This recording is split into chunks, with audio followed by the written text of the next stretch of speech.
τα δωμάτια. Εδώ τι είναι των αγοριών? Απαγορεύεται είσοδος. Περιοχή μολυσμένη. Ναι, γιατί μπορεί να έχουμε και λιποθυμίες. Λοιπόν, από εκεί είναι το δωμάτιο των γονιών μας. Εδώ είναι το δοξασμένο μπάνιο. Ούτε εδώ μην πείτε ακόμα. Γιατί εδώ σίγουρα θα έχουμε λιποθυμίες. Και τέλος, εκεί είναι το δωμάτιό σας, το οποίο ήταν δικό μου. Εδώ θα επιζήσουμε. Ναι, γιατί το βάψαμε, το αλλάξαμε, το καθαρίσαμε. Εσύ προσωπικά?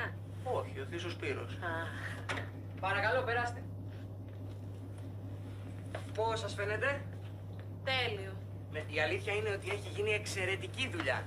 Να, ορίστε, εδώ βάλαμε και κουνουπιέρες για να μην σας τσιπάνε τα κουνούπια.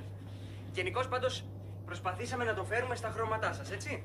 Και από εδώ η ντουλάπα, με φοβερή θέα. Πίκρονε. Έχει κι άλλες πολλές. Έχει και DVD. Ναι, ας αφήσουμε τώρα.